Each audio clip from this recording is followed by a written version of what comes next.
Boom, waiver wire. Week 8, week 9, whatever the fuck week it is. I don't give a fuck. Waiver wire is pretty dead at this point. If you missed out at the first of the year, you're pretty much done on the waiver wire for now.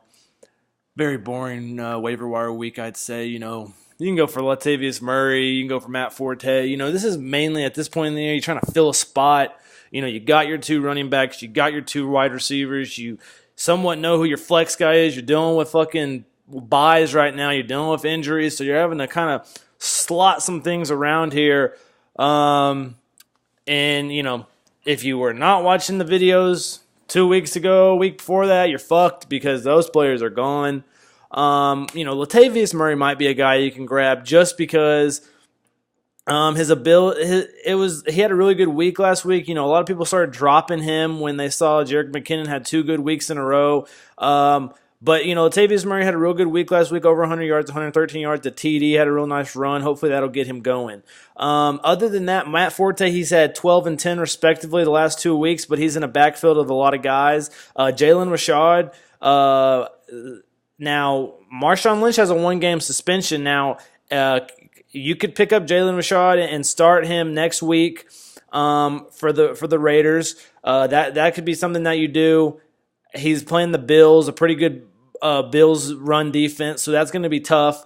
But we know that Marshawn Lynch is going to miss a game. We can add a Jalen Rashad to fill a spot for a week or so. That's someone. J.D. McKissick, Alex Collins, Eddie Lacy are some other guys. Marlon Mack, Derrick Henry did not have a good week. So he's a guy. He's a guy too that he played the Browns. So people that picked him up are going to be really upset with him. I think he could potentially have better weeks later on. One thing people do is they say, man, I'm going to add this guy for this week, and this week he's going to really go off for me. And this is the week that if he goes off, then he's probably going to be on my team for the rest of the year. Well, that week happens, he doesn't do anything, and then you drop him. And I can say I did the same thing with Latavius Murray. When I saw Latavius Murray wasn't going to be the guy there for Minnesota, I dropped the fuck out of him. I said, all right, get the fuck off my bench. I don't have time for you on my team. And now I'm kind of shooting myself because, look, I wouldn't have started Latavius this week, but at least I would have said, hey, now I have Latavius to start in the future.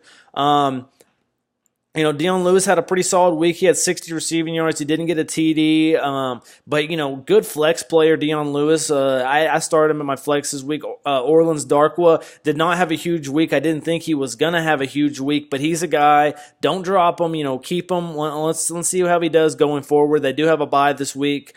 And they were playing Seattle, so he's a guy you probably can still add. Orleans Darkwa, I'm going to keep him on my list. Adrian Peterson, tough week. I couldn't remember if I said he was going to have a tough week or if he was going to have a good week, but I said there was going to be a good matchup between him and the defensive line of the Rams, where the Rams won that. Carson Palmer also just couldn't take care of the ball. Talking about quarterbacks, I got some new additions to my quarterback waiver wire this week. I've taken Simeon off. Simeon's done. I put Carson Wentz back on this list. I kind of took Wentz off just because I thought most people would have him. He's still available in about 25% of leagues. He's only taken in 74% of leagues, I think. So Wentz is still a guy that you can grab. And you might not want to start him this week, but he does have San Francisco the next week. We saw what Prescott just did to San Francisco defense. He's a guy that I'm trying to add right now. Carson Wentz, if he's available in leagues. Tyrod Taylor had a good week. He's got a running threat also. Plays a bad Raiders defense next week. The running game for the Raiders defense ain't that bad, but the secondary is really where it gets hurt. I think Tyrod could have a big week. He had a good week with Deontay Thompson. Deontay Thompson had over 100 yards receiving. They added him from the Bears. He's a guy that I like at wide receiver. So back to quarterbacks. Case Keenum had a terrible game. And it was going to be a defensive game. Don't let that really scare you on Keenan. I think Keenan will have better weeks later. Jared Goff looking like a good guy to add. When his defense plays good, they've scored a lot of points this year. The Rams have, so he's a guy that you could take a risk on. I've been talking about taking a risk on Jared Goff all year. And some two guys that are some under the radar, but Josh McCown scored 24 points 2 weeks ago, 30 this week. Josh McCown's looking like a good quarterback that you could add. You need a guy. And Matt Moore. We don't know how long Matt Moore will play, but Matt Moore came in and he passed with flying colors for me. I think, Matt Moore should have got a starting job. I think he should have got a chance at the first of the year. To say Matt Moore, if Matt Moore was put on the Ravens, what kind of success would Matt Moore have? Would he have more or less than Flacco? I think he'd have the same or more. So, I don't really know where you go with that, but I'm adding Matt Moore. You can add him for a couple weeks. I think I'd rather have Matt Moore on my team than Jay Cutler, fantasy-wise. Let's go with tight ends. Austin Seferian-Jenkins caught another touchdown this week. Add him. He's a guy you might still be able to grab. Smarter guys have probably already got him. Zach Miller didn't have a huge game, but Zach Miller did catch a couple passes. Evan Ingram had a big week, had 15 points, I think, in PPR. Ed Dixon did not have a big week, but, the Panthers just only scored 3 points. They didn't do much. Tyler Kroft caught a touchdown. Like I've always said, Andy Dalton loves that blanket. Hunter Henry had a good amount of yards receiving. George Kittle and C.J. Beathard. I really like that chemistry with C.J. Beathard for George Kittle. Watch Kittle to get going later. Austin Hooper. Austin Hooper's not that great, but he's a name. And then, Mercedes Lewis caught a touchdown, and then David Nwoku is another guy you always got to watch. As we go to wide receivers, I'm going to go ahead and I'm putting, Kenny Stills had a huge week, so, Kenny Stills is probably going to be gone. He's had 2 good weeks in a row. Paul Richardson had a touchdown this week, so he leads the team in touchdowns for the Seahawks. Juju Smith-Schuster has 3 touchdowns. He's really kind of overshadowing Martavis Bryant at this point. He's a guy that you might add and stash. I like Juju Smith-Schuster. Cooper Kupp has been one of Goff's favorite receivers. He's got a lot of good receivers with Watkins and Woods, but I think Kupp is his favorite. The chemistry between them is really good. He's a guy you could add flex. And Marquise Lee had a good week. Demarcus Robinson's a key guy that I like. He's kind of came on with Chris Conley injury for the Chiefs.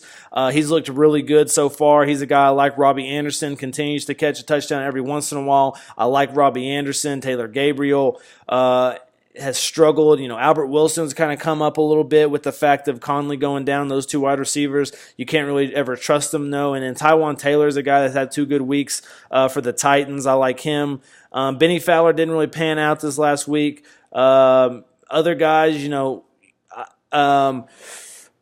Tyler Lockett, he struggled, but he wasn't terrible. Adam Humphries had a fumble, but he's not a terrible guy. He had around 6 to 7 points each week.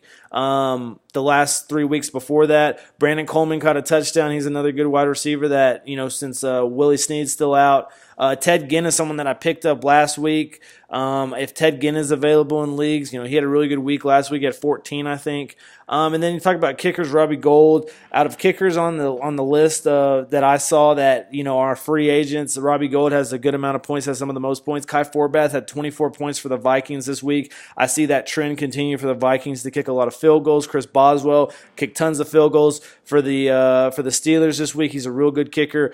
Cameron Fairbairn, I still got him on this list just because the amount of points the Texans have been scoring lately. And then Stephen Hauschka had a good week. I think he kicked 3 or 4 field goals. He did miss a 50-yarder or so, but he did get it back. He kicked another 50-yarder. Hauschka had a good week. Defense, Lions. I still got Lions. Bills did give up 27 points, the most they've given up all year, but they did do very good against the run game. And then they were pretty stout at first, and they do create a good amount of turnovers. I think they had a fumble and a interception for sure in the first half of that one. Really kept the Bucs in check. Ravens didn't play terribly well, but it was more about their offense than their defense. And you talk about Saints. Saints kind of somewhat had a tough week. Started slow, got ran all over. I think that's something that will trend. Something that's going to continue to trend for the Saints is they're going to get shelled in the run game.